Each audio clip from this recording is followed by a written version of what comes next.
Welcome to the Quantum Healthy Podcast. I'm Andeea, a licensed addiction counselor, and along with my co-host, Laura Kissmann, a quantum nutritionist, we will be inviting expert scientists, clinicians, survivors, and thrivers to distill their pearls of wisdom attained from applying quantum biology to their fields of research and everyday lives. Our goal is to bring you easy to understand principles and practices about the study of light, water, and magnetism so you can take your health into your own hands.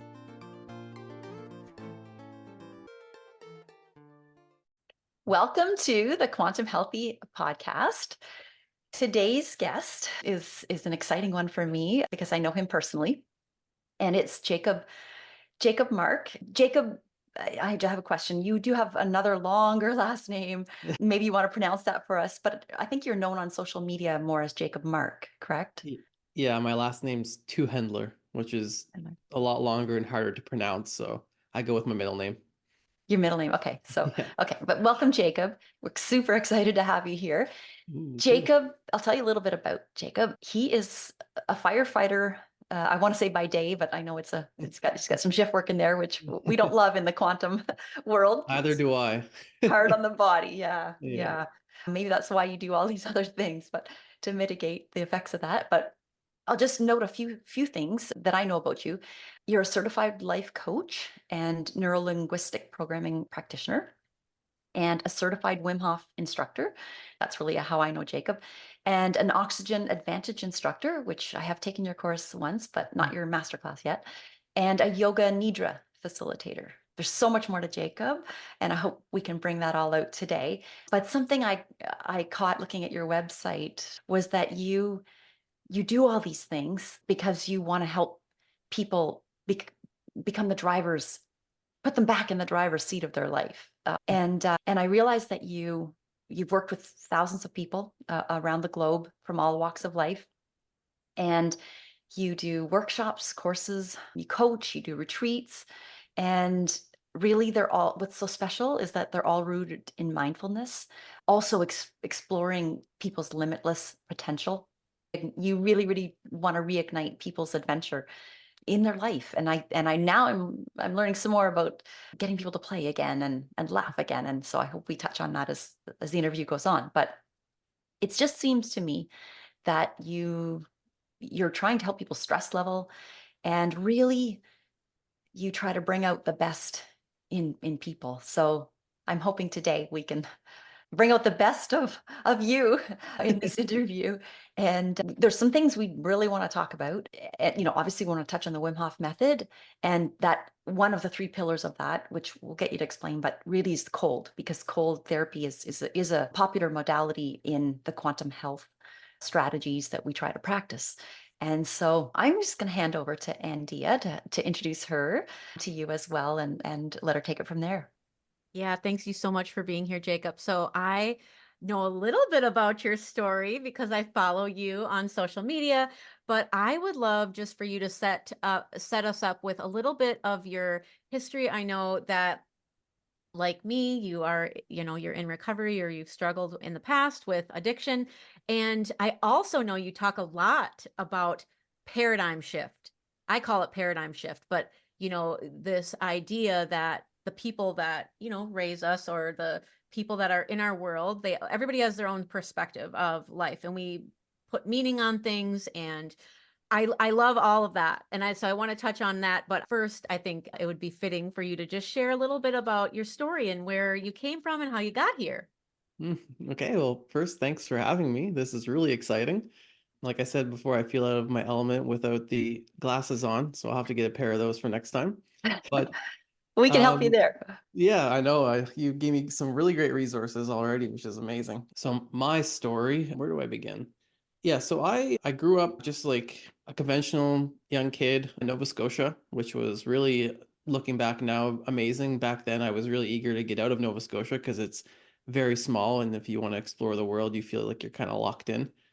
So I went to university, which, looking back now, I really had no business going to university. I think one thing I realized is a lot of kids and just people in general are really persuaded by the opinions of others and what they think they should be doing rather than feeling what they want to be doing for themselves. And so I definitely did a lot of things to appease a lot of people. And anyway, so I went to school, and basically this is where my mindset was at, was I was just choosing a place to go where I chose a program where I knew I could go away for a whole year traveling. So I took an international business program, and I only took it because I got to go live in France for a year. And basically then my whole goal was to party, and that was it. Did you Um, at least improve your French? I did, yeah. Oh, definitely. That was, I Good. mean, I'm grateful. So I need to say I am grateful for the whole experience. I mean, I made a lot of great friends, and there's a lot of good I can take out of it. But yeah, so fast forward. So I mean, I went there. I basically went to France, and I didn't really appreciate where I was in life. Every time we'd go traveling, I was kind of just trying to find cities where I could party. It wasn't really about taking in the culture or anything like that at that time. I mean, I was in my early 20s. So then I guess I won't go through all the details, but fast forward a little bit. I kind of lived my life in a sense where I didn't really set a lot of goals. There wasn't a lot of substance to my life. I basically got whatever job I could get to then party on the weekends. And I was constantly escaping. So whether that was through partying, drugs, alcohol, you name it, my friends were doing the same thing at the time. And so I never really thought too much about it. I never knew how much I was suffering. I didn't know how much deep work there was to do. I was still really young. And usually, in my experience, there's some sort of catalyst that happens in people's lives where you're either confronted with an experience that shows you what's there, or you meet somebody who acts as a mirror for us, and you see, okay, how they're living their lives, and you kind of start comparing yourselves, as we all do, and you can realize, okay, well, I'm either, you compare, either I'm doing great or I don't feel great about myself, is usually what happens. And so for me, it was definitely meeting somebody, and I You have to got say that lucky. I got lucky. Yeah, I'm definitely lucky that she stuck with me. I'll say that. It's my partner Jess, and she has this awareness about her, or she had at that time and still does, but it was well before her years. Like, she started a lot of personal development and so on at like 15, 16 years old. And so when we met, I was a man child, I'll say. I mean, I had never really been in a serious relationship. I had no idea what I wanted for myself. I was drinking, smoking lots of dope, doing all these things. And I was confronted with this person who seemed like she had this life to her and had this understanding of life that I didn't even know existed. Because personal development, meditating, like going to a Tony Robbins seminar, like all that was, I thought that was a waste of time. I was like, people who go there are weird or whatever. And and so then I was confronted with this. I was like, okay, well, this is the way she's living her life, and I'm comparing now how I'm living mine. So I had a choice to make. I'm either going to make some improvements, actually set some goals and do something with my life, or I'll continue down this path and probably end up who knows where, probably somewhere not that great. So luckily, I made some changes, and I set some goals. As you mentioned, I became a professional firefighter. But all along the way, I was still grasping for that quick thing that's going to make me happy. So kind of just like drugs and alcohol and escaping we're doing, I thought firefighting was going to basically be my ticket to everlasting happiness. I thought that, you get this career, I'm Mhm. never going to have to really worry about improving myself or doing anything else. This is going to set me free for the rest of life. And I think we all intuitively know, but we still kind of live by this way of grasping for happiness, in the sense that we know that happiness comes from within. We know that if somebody says a hilarious joke, and if you're in a pissed off mood, you're probably not going to laugh. But if you're in a good mood, you give yourself permission, you're going to laugh. So we know this, but we all try to get that career, the family, the relationships, the house, the car, the things. And so I was still very much in that mindset. And so when I realized, okay, this isn't bringing me that happiness I thought it would, I started looking more into what are these people teaching, like Tony Robbins, where I think a lot of people start their personal development journeys. What are they teaching? Like, and I was very curious. So I went on my own sort of journey. I went to the Tony Robbins seminars. This is where I decided to become certified as a life coach. Neuro-linguistic programming came in, all these things. And it wasn't until I met Wim Hof, that I realized, and I actually felt it in my bones through just the way he carries himself, the kind of man that he is, if you get to know him, and his teachings and the words he says, that I actually fully then like understood and believe that happiness comes from within. And Can so I then just pause go ahead. you? Yeah. Yeah, and it's such a profound place, sorry. But some people may not know who Wim Hof is that are listening. Can Hmm. you just give a little Okay. background? Yeah, so Wim is, you may know him if you've heard of the Iceman. He Mhm. is this guy who has really done a lot of extreme things in terms of cold and breath work. And his whole mission is to help people become happy, healthy, and strong naturally. So that's the Cliff's Notes. I mean, go search him. There's tons on him online, but he's an amazing human, and he started what's called the Wim Hof Method. So yeah, through meeting him, I finally understood that happiness comes from within, and then in connection with that, I realized that happiness as a goal of life is really a futile goal because emotions are always fleeting. And if we just try to hold on to the good ones, then we're going to be suffering because naturally life is up and down and you have to go through those dark times to have the good times. It's just like you can't have daylight without having night. You can't have summer or good weather without also having rain and storms and other things. So I kind of got to that place where I realized, okay, I'm just perpetuating my suffering also by always searching for happiness.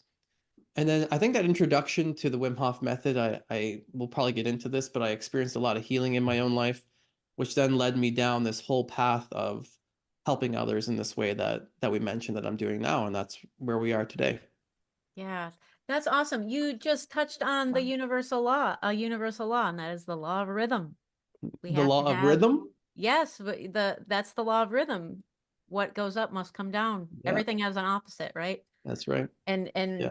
we as humans go with that flow. Mm. And Yeah. I know in Buddhist teachings, yeah, the Yes.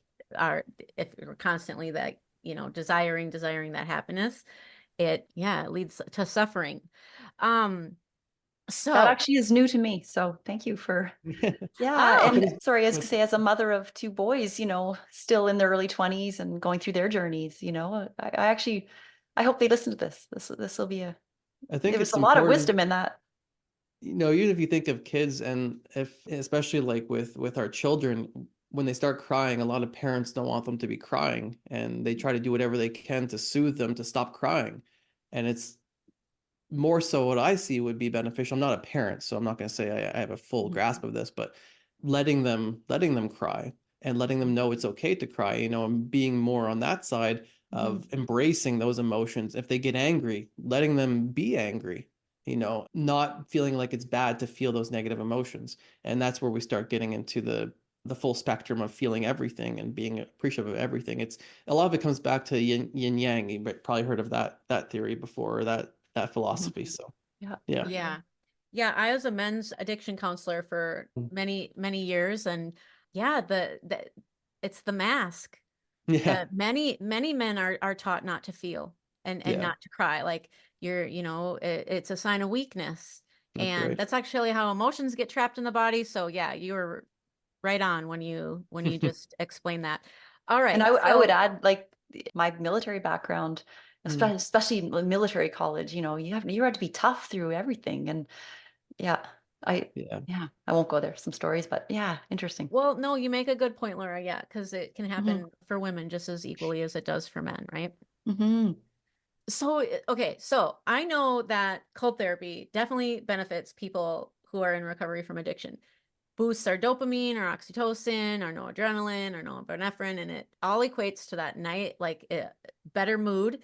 And mood fluctuation and irritability. These are what we call post-acute withdrawal symptoms.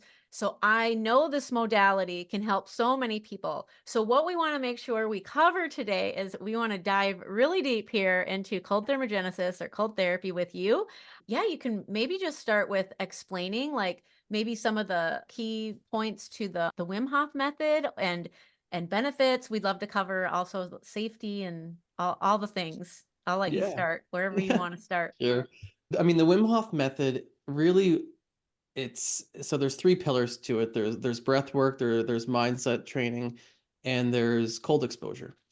And it's really just the way that he's combined the three together that makes the Wim Hof method. So I think it's probably maybe more conducive to the show to let's just talk about cold exposure outside of the Wim Hof method and how it benefits. Okay. And so I think the biggest thing for cold exposure, well, maybe not the biggest thing, but I think that it's important to understand what we're doing and why we're doing it. Because I see a lot of people exposing themselves to cold like I did early on, having no idea. I just was trying to challenge myself. And then I see often it actually becomes a thing that people do mainly, it can really turn into an egoic thing, especially in terms of social media and just wanting to get the posts out.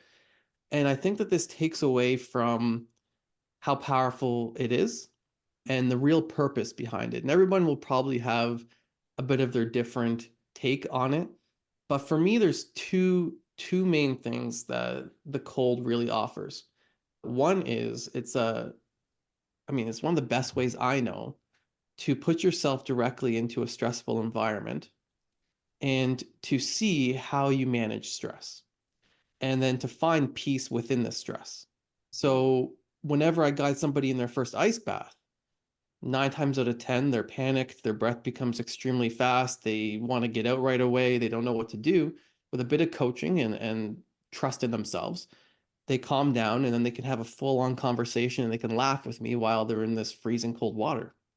And so that's almost a metaphor or an example of a larger piece of life where you could be going through chaos in your life. You could be going through a terrible situation at work, a divorce, whatever it is.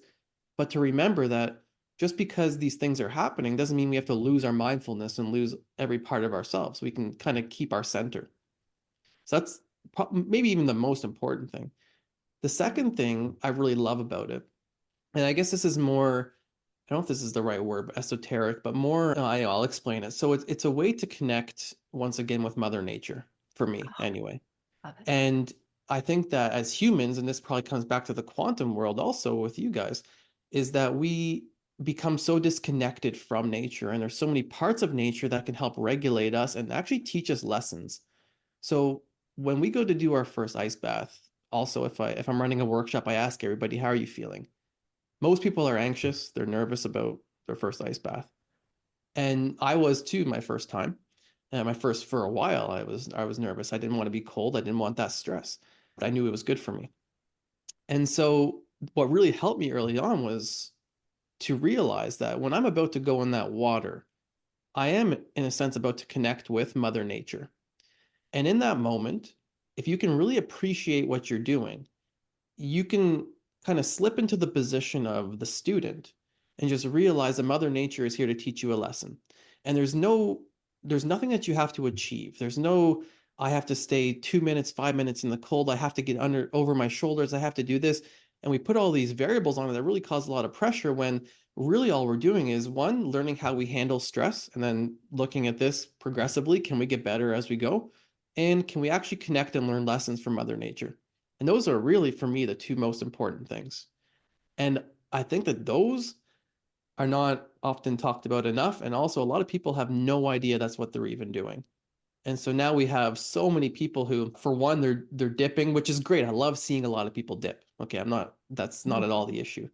It's just that, for one, when we have so many people not really understanding what they're doing, it can become very unsafe, which is a huge piece because not everybody should be dipping. And if we aren't connected with the practice and also connected with ourselves as we're doing it, listening to ourselves, there are people who are adrenally fatigued. There are people who are suffering from extreme stress who, in my opinion, shouldn't be cold dipping.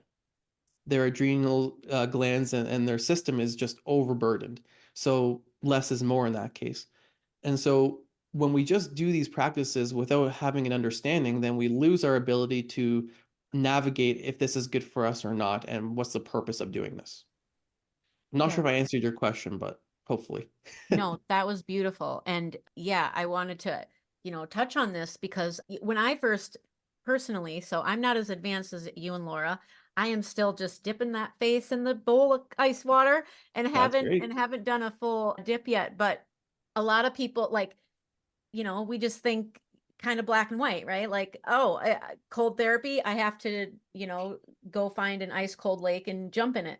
And there is, we can work up to that. So yeah, could you talk a little bit about like things people can do to work up with it and how one might know that they're ready to progress to the next phase safely? I think, safety is a great thing you brought that up. So the first thing, and especially as if we connect it to the Wim Hof method, what we teach is, well, first, if people listen to this and they consider the Wim Hof method, just quickly, we never do the breath work because people will think about the Wim Hof in cold and they'll think about breath work. So it just needs to be said, never to do the breath work in conjunction with the cold or even in the water, in cold water, anything even close. If you're going to do the breath work with the Wim Hof method, you're laying down in a safe environment and you're doing the breath work. So they're not at all connected, just more of a disclaimer. And secondly, so we build up gradually, as you mentioned, is the best way. So it's just like learning to walk before you run. So a lot of us want to just jump right in because we see our friends doing it. And again, this egoic part wants to seem like we are equal to others and we can do it. And we kind of over jump where we actually are in life. So if you want to start, I would suggest just starting with a cold shower. I mean, that's the best way. So you start with warm water in your shower. Then maybe towards the end of your shower, you turn it cold for 10, 15 seconds and go back to warm and just get a taste for what that cold water feels like. And then after that becomes relatively comfortable, then extending that cold time. So doing warm, more cold, go back to warm. Eventually you do a warm shower, go to cold, and you'd stop going back to warm. And what you're building up to is a full cold shower. Now, mind you, it's really difficult to wash your body with soap and cold water. So just be mindful of that. And then eventually, if you have a tub at home, you could fill your tub with cold water and do your dips at home. And kind of the top most difficult, next would be an actual ice bath where the water isn't moving. And then the top most difficult is in nature, in moving water, which is also the most dangerous. So finding a place where the water isn't moving too much, where you can find steady footing, and it could be an ocean even, and that would be the most. And you always want to have somebody there with you. So always using the buddy system and somebody who can help, not someone who's dipping with you, but somebody who's on the shore who can help you, who has warm clothes and they can really help you, especially if you're in moving water. And as far as knowing when you're ready to progress, I think that's really subjective. I think it's up to the person. I mean, there's no, I wouldn't say there's a benchmark to meet where, okay, now I'm ready for the next step. I think you will do it before you feel ready, because if we wait till we feel ready, we probably would never progress. We're just going to stay as we often like in our comfort zones. So you do it before you truly feel ready. But I think that in a general sense, it's once you've become relatively comfortable with where you're at, because even, what we're doing with cold exposure is we are coming out of our comfort zones and we're kind of expanding our comfort zones. It's not that every time you take a cold dip, you're jumping out of your comfort zone. What we're doing, we're actually making their comfort zone bigger. So for example, in my own journey, when I first started cold dipping, it was way out of my comfort zone to get in cold water. And now I don't think twice about it.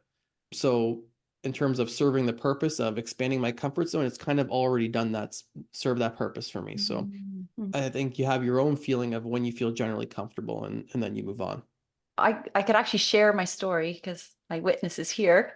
So when I took, this is really for your benefit, Andeea. When I took the Wim Hof course, I would really recommend people take the course to learn cold for the first time, because like Jacob taught us a whole section on cold, a whole bunch of safety. And so I felt confident that way. And then if I remember, Jacob, for two things, you had recommended, we got an email weeks before the course, and you suggested for 3 weeks before the course that we did cold showers. So Yes. I wasn't doing those. So that was new for me. And then when I got to the course, it was at the end of the day and it was voluntary. You made it well known nobody had to do this. But I've told you since that I actually had a hot water bottle hidden in my backpack. And I was in this course, it was 2019. And everybody in the course was male. Thank God Jess was there helping out. And but they were all like, they were firefighters and physiotherapists. They're all 6 feet tall and strong. They were doing cartwheels in the breaks and handstands. And so when I came to a bunch of them went, and it was I loved it how everybody cheered everybody on. So ego did come in, but I think ego did help me, because I was like, I really want to do 2 minutes, but I will never forget the experience, because I got in And I think I got 10 seconds and you were there. And I looked at you and I said, I'm not going to make I think I wasn't going to make 30 seconds is what I said. But in my head, it was, I was going to make 2 minutes. And you just, I don't know if you remember with me, but obviously you do this, but can you, can you remember, or like, what is your strategy to get people to go a little further? I just hold them in the water.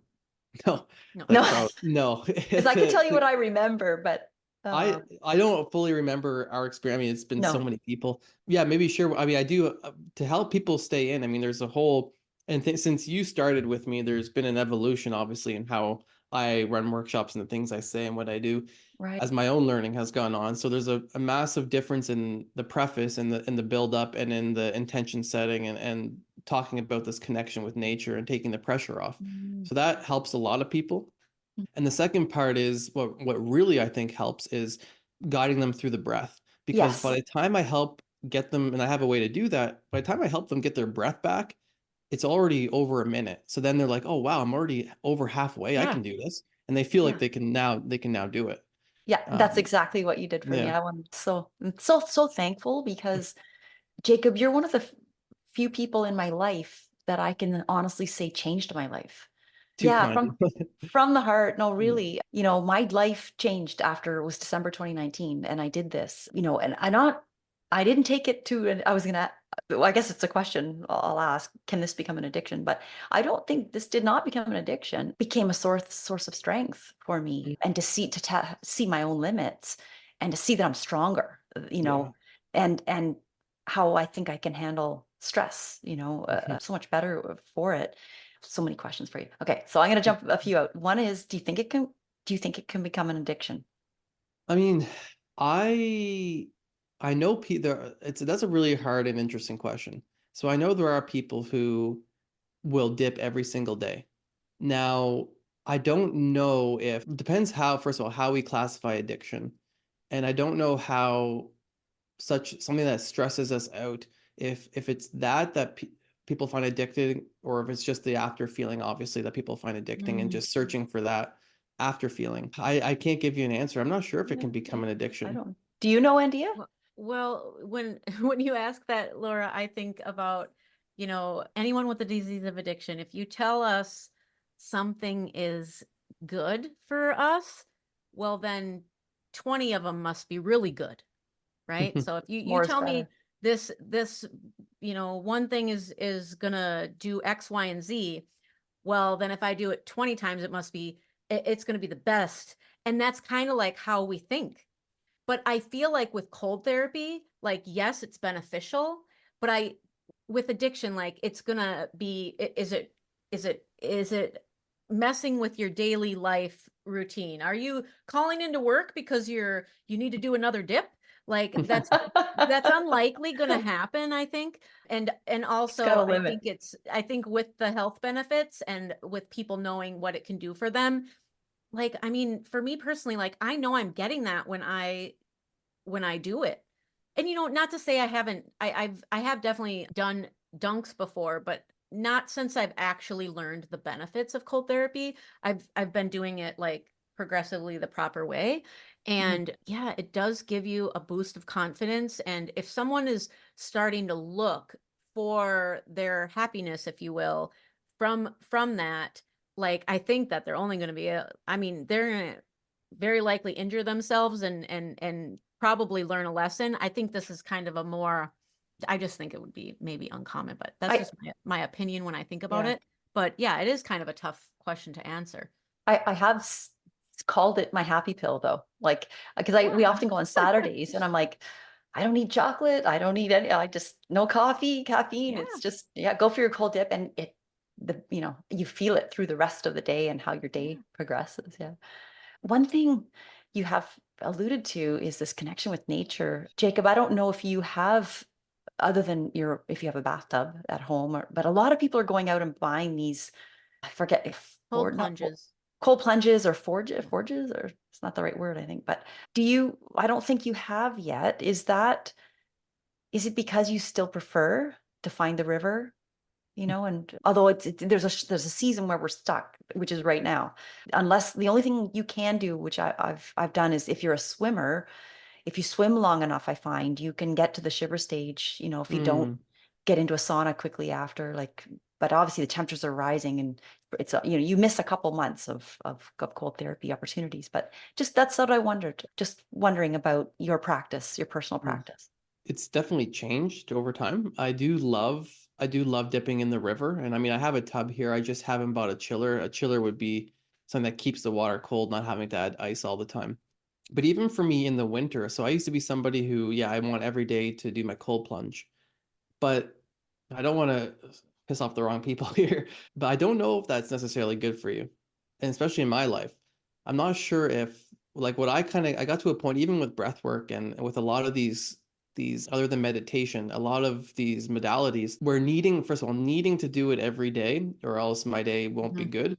I don't, that's not really an addiction. It's more so I want to be able to have a good day and not feel guilty about not doing these things. So I don't want to have them have to be my anchor in terms of having a good day. And Mhm. also, I don't know if there's enough research in stressing our bodies out every single day in these ways. So I just kind of go based on my feeling.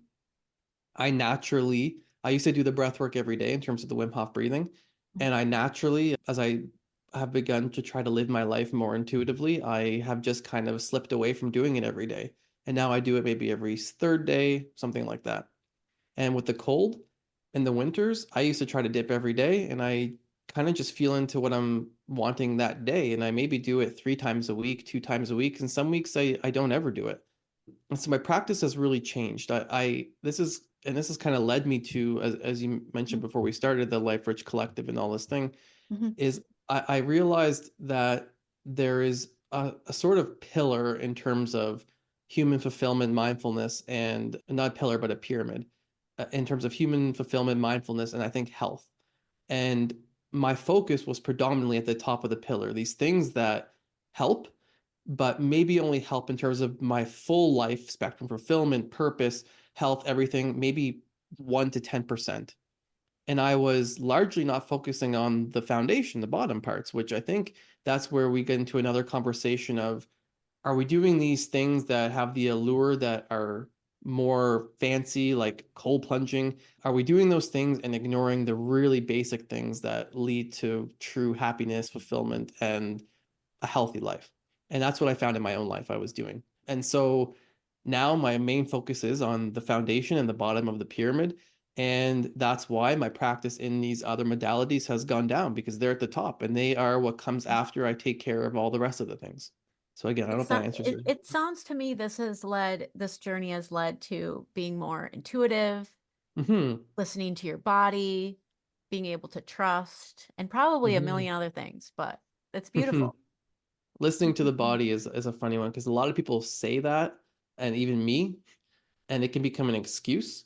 So there's a really nuanced piece here where it's listening to the body in the sense of, because for me actually it's good because I would have to, like, I would be, if I didn't listen to the body I'd be doing everything. But so for me it doesn't go the other way where I'm listening to my body and I'm like using it as an excuse not to do all these things, but it can very quickly become that. Mm, So it is this intuitive sense of what do I actually need today. And I think that mm, in our day and age, we have become so busy and we feel like we aren't achieving something unless we're doing something, that a lot of times less is more, and that we can actually be okay not to do things and then try not to feel guilty about it. And we can have a lot of benefit from doing less. yeah, Yeah. yeah, I know that's a you very you good have point.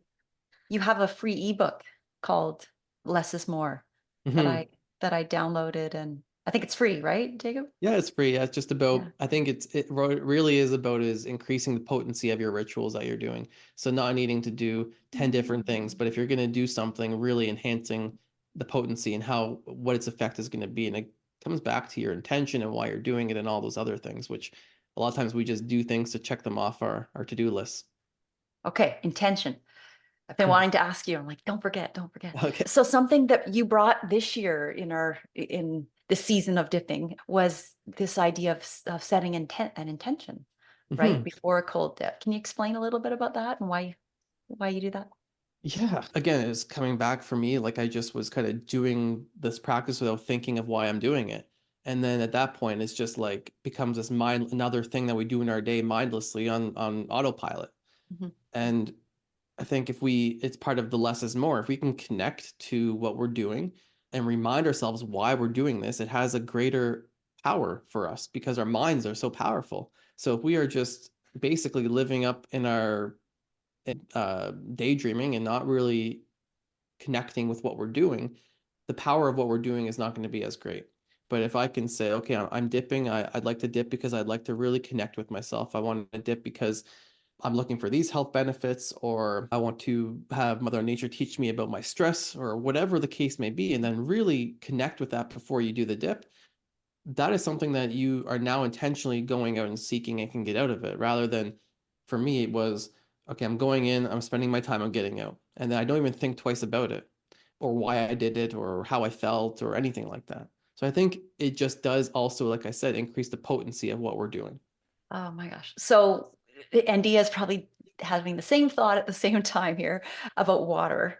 And so, when water is a key module in studying quantum Mm, biology. And, we've learned about how you can imprint, thoughts in your water, and even to the point of, and then drinking it, and then putting that, your body becomes those thoughts. mhm. And it's partly because of all of that I've learned. Dr. Emoto's work, and now Veda Austin, she's another one to look up. She's amazing. She does these experiments with ice crystals. Just with you bringing that to my attention this year as we were dipping, now I think about it as, what intention do I want to give the water? Like I usually now added more like a blessing to the Mhm. water, and how can I make this water healthier? And then when I, obviously there's, like you said, bring another intention for the purpose of that specific dip. So, and I had to, yeah, Well, You water can is and expand that. Oh, so sorry. exciting. Yeah, go ahead. it's okay. Well, and you guys are out in nature doing it. So Mother Nature is literally scooping you up, protecting you with its natural Faraday cage, and you're Mm, collecting all those electrons. It's just really beautiful. Like I want to get to a place where that is what I'm doing, because when we are out in nature, there are just a million other benefits. And Mhm. you're bringing another layer to it, Laura, by mhm, talking about the water, and then your attention not only to the water in our body, but the water that is going to teach you this lesson that you are about to step into. It's really beautiful.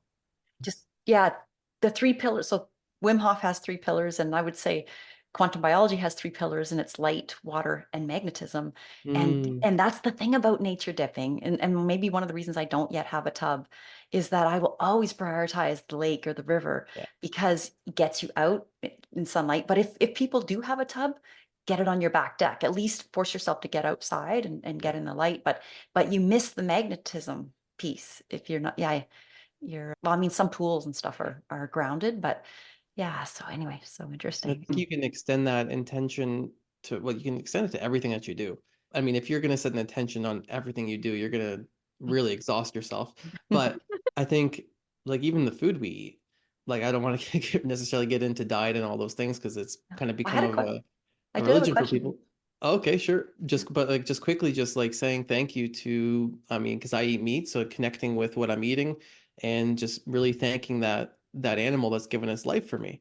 And again, that's increasing the potency and also just respecting and realizing that something did have to give its life. And you can take that and you can really, like, meditating, like set an intention for why you're meditating, rather than, for me, it used to be, I'm just going to sit and meditate so I can just get it done. But now it's like, okay, no, I'm connecting when I meditate now.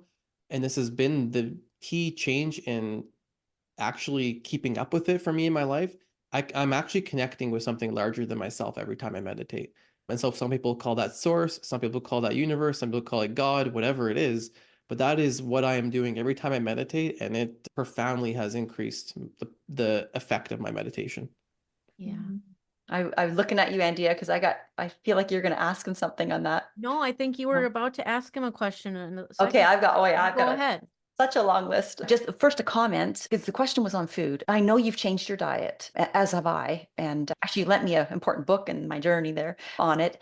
And I just want to say for the listeners, Jacob actually goes to the farm weekly and meets help and volunteers in the barns. And that's how beautiful this connection is. And yeah, I think it's so important.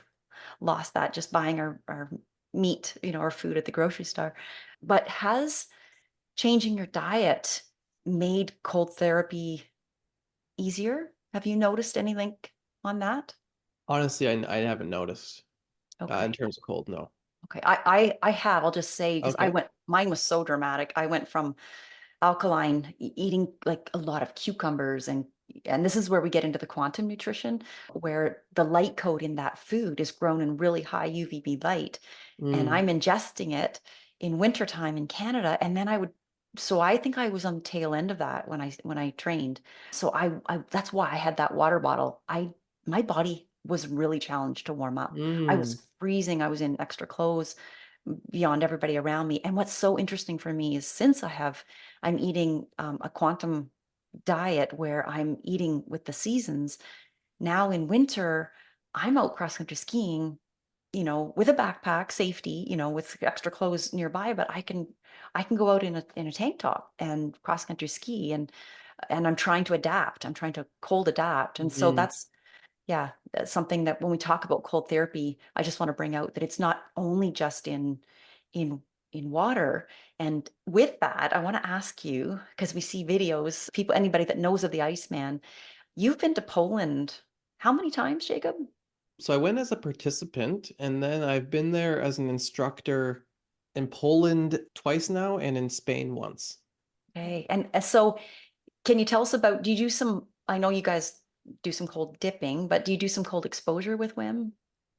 Yeah, a lot of it's so when you're a participant, you are actively doing all the things. As an instructor, you're there to hold space and to be ready to help and guide. So you don't do it when you're an instructor, but as a participant, yeah, you're doing it all with Wim. You're doing a hike with minimal clothing, into the mountains in the middle of winter and all these different things, ice baths, really long ice baths. So, we can talk about that, but yeah, you do quite a bit of cold exposure with Wim and without Wim.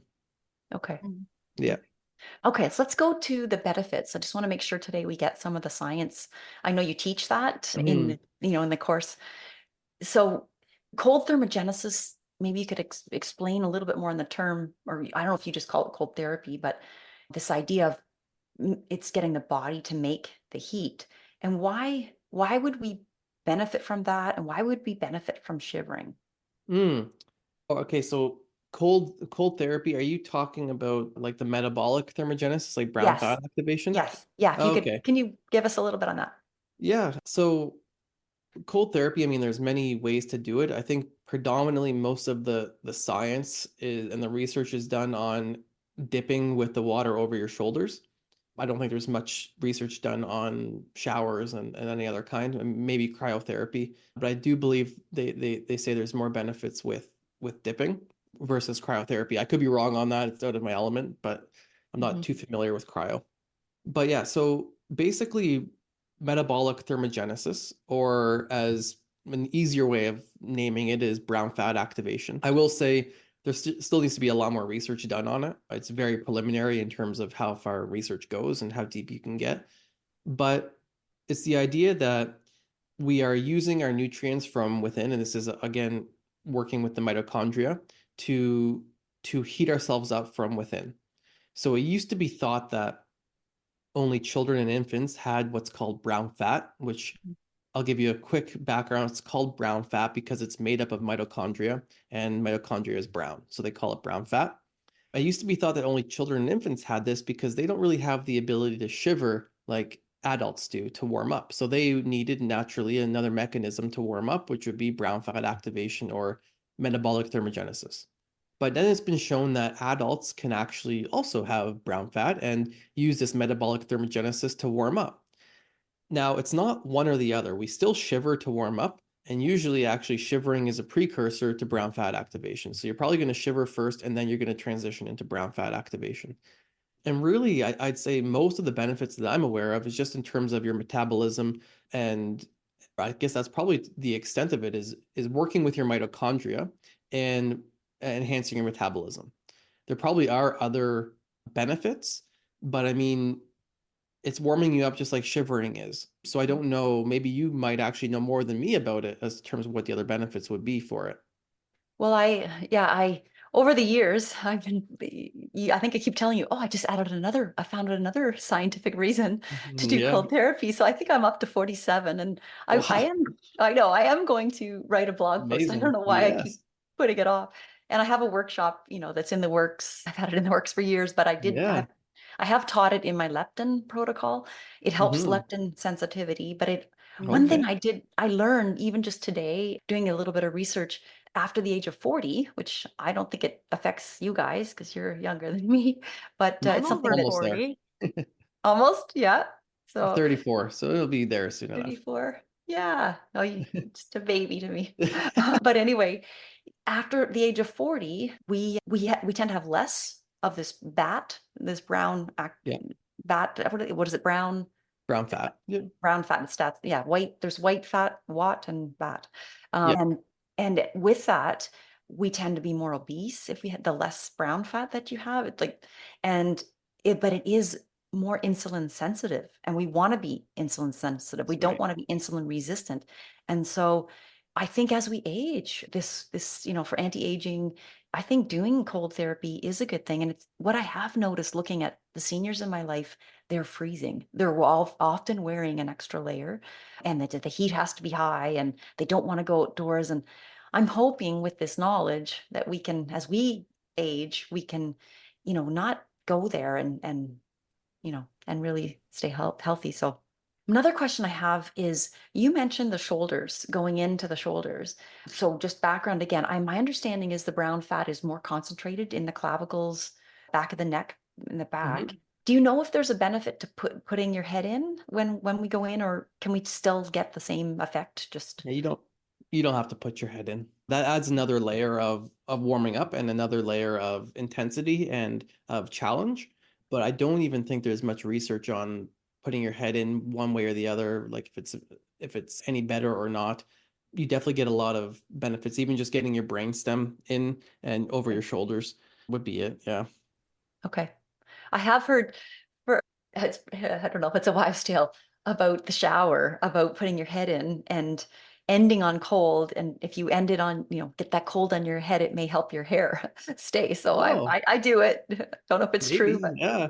Well, I yeah. mean, I would say that the reason would be mainly because when you put cold on the parts of your body, your head may not have to the same extent, but it constricts the blood flow. And then so Mhm. then when you warm up, it really shoots a lot of blood flow into your Right. into that part of your body. So one of the issues with hair loss is that the blood flow is actually limited to the follicles of your hair. So if you are limiting it and then you open it back up and you can enhance the blood flow, it could possibly help. But I think that's a stretch, I think. I Um, know that it closes the hair shaft. oh, I okay. never heard about the hair growth, but yeah, I've rinsed my hair in cold water, getting out, like I've always ended my showers with a cold because I tend to have frizzier hair, so rinsing Mm. the water. But that is like not the cold therapy people we're talking about. We're Hey, not that's a talking beauty about tip. We can use that. We'll take that. little beauty tip, but I love it. you know, How long have you Um, been dipping, Jacob? Have you ever counted? since no, I think I started in 2018, 2019, so not that long. Only Oh, about okay. 5, 6 years. Yeah. Okay. Yeah. I feel like it feels like longer, but I think that's it. Okay. So with that, I guess I want to ask you, have you had any, what are the benefits you've experienced personally? And then if you can just mention as one of them, because I've seen it, I've seen you get injured. I don't know if you get injured in your Mm, work or in sports, but I've seen you turn around injuries in record time. So anyway, could you share that's one your of the yeah. experience? benefits. Yeah, Yeah. it No, is. we're talking, but Uh, more than that, like yeah. joint and yeah. Mhm. So benefits for me, predominantly the two things I think I mentioned are managing stress and just my connection with nature. Outside of that, it would be a stretch for me to say anything else because I didn't take any benchmark measurements of my blood pressure or my heart Mhm. or anything like that before. So I don't know. I do feel like I'm 34 now. I do feel better. This probably has a lot to do with also changing my nutrition. I do feel like I did when I was 20, especially Mhm. like playing sports again now. I don't get injured. I feel like it's so that's a possibility, but Yeah. predominantly those two main areas that I've noticed. In terms of injury, yeah, so I tore my Achilles tendon. That's probably the biggest thing that I cured or healed from. And so it was a full rupture. And I I was better in 3 months, and I could go back to work as a firefighter in 4 months. I could have gone earlier, but I was like, oh, this is a bit soon, and let's just like pump the brakes here. Is that So I with surgery? with surgery, yeah. Yes. And the kind of time frame they were working with was a year. I guess that's usually, again, how long it takes people on average is a year before you get back to doing anything even remotely close to what you were doing. So I mean, I had surgery going back, it was 2019. I had surgery at the beginning of July. At the mid-August that same year, I was climbing massive mountains in Washington State. And then I was back at work not soon after that. And I mean, I did all the traditional therapies. So I definitely did, the physio, the osteo, the massage, all the things. I ate a really high protein diet, as I do now also. I just see so many benefits personally with that. And I think, I mean, I instilled the Wim Hof method. I have to give it credit. That was the main thing I did different than what anybody else was doing.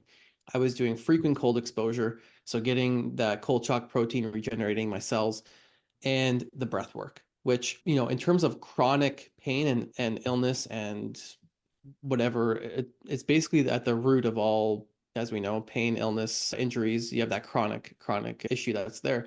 The acute inflammation is great. We don't want it to prolong and be chronic.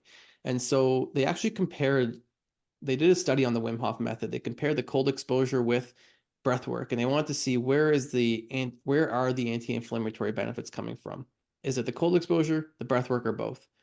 And they actually found the negligible anti-inflammatory benefits with the cold. It was like nothing to even mention. The breath work blew it out of the water. And when you did them both, it was even better. So the cold actually helped to enhance the anti-inflammatory benefits. And so I was doing quite a bit of cold, but I was also doing the breath work. I was doing in the morning, in the night, every day.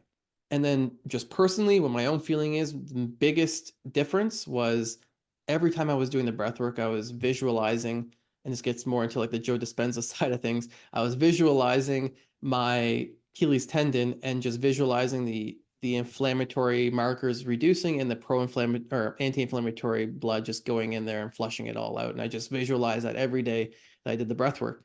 And I think that was probably the biggest thing that I did. Yeah. Oh, Wow. thanks for sharing that. Yeah. That's remarkable. I just want to mark the time that we are a few more minutes. Yeah. I've Yeah, just Laura, go ahead. just to want to finish the safety piece, because I don't, Yeah. we don't want people to leave here and, and just go and do 20 minutes of cold in a week Yeah. and freeze themselves or whatever. So can you talk about after drop or the drop? I think Wim called it. Can you explain what after drop is and how we can prevent that?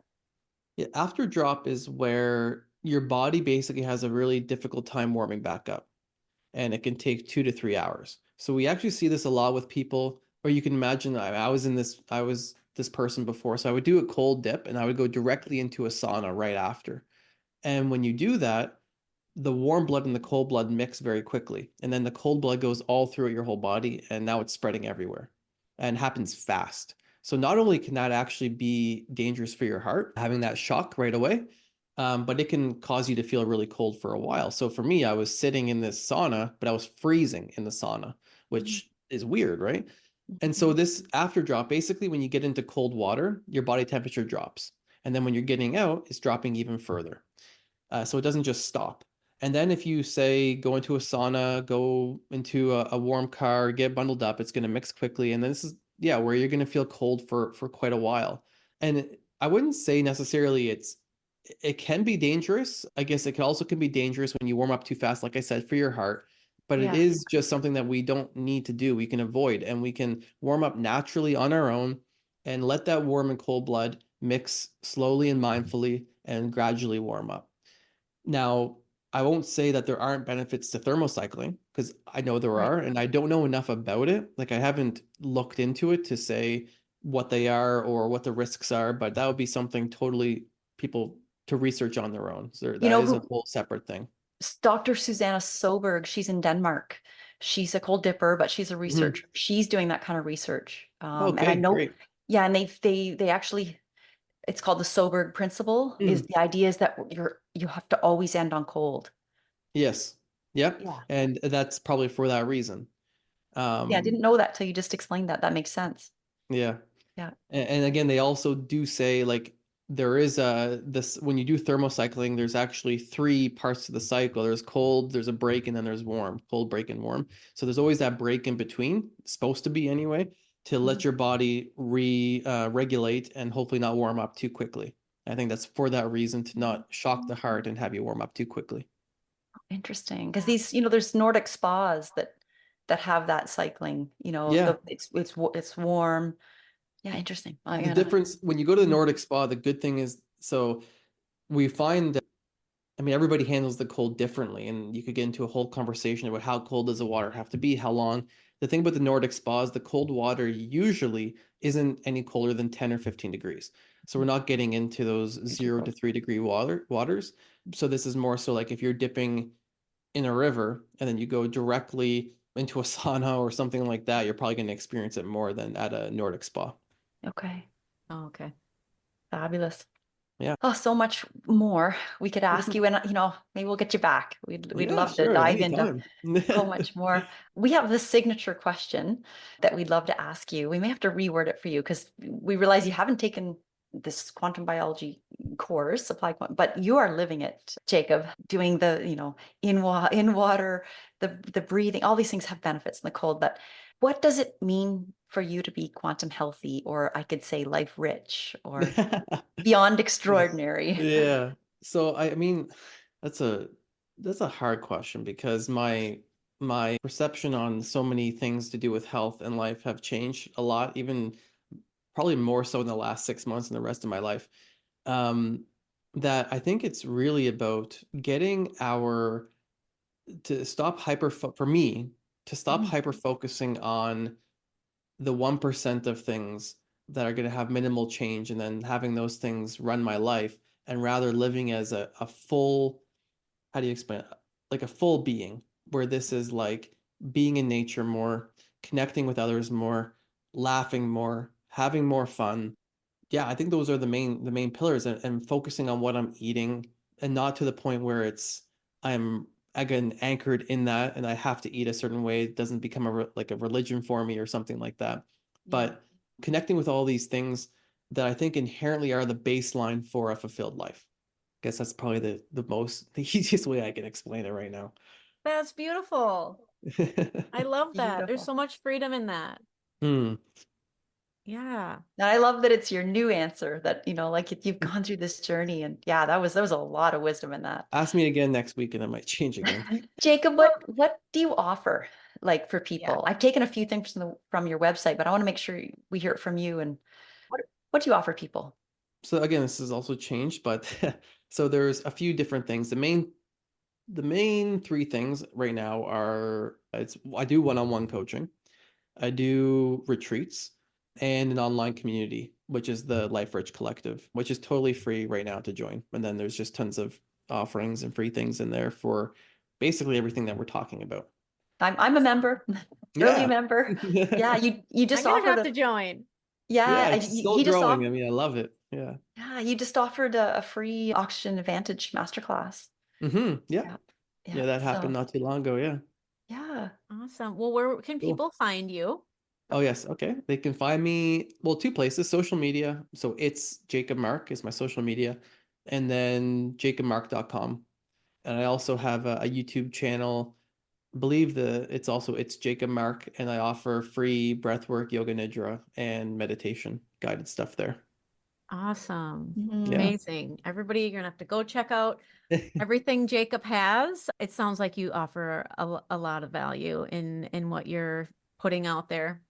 I Thank you so enjoy it. Thank much you. for being on the podcast today. Yeah, this was fun. Thank you. This was a lot of Yeah. fun. Oh, thank you. And Yeah. any parting words, anything we missed or I don't think, oh, geez, if we have another hour, I don't think we want to get into another conversation. There's a lot, we gotta I have know you there's a back. lot more. Yeah, we'll have to Yeah, have you back. sure, definitely. All right, everyone. We'll see you next time. Yeah. Thank you so much for listening to the Quantum Healthy Podcast. We hope you found some value in this information. And if you feel inspired, please share it and leave us a 5-star review. This will help us reach so many more people. If you want to connect with Laura, you can find her at laurakissmanwellness.com and Andeea at andeearay.com. Links are below in the show notes. Now, go find some sunlight and embrace your own quantum healthy.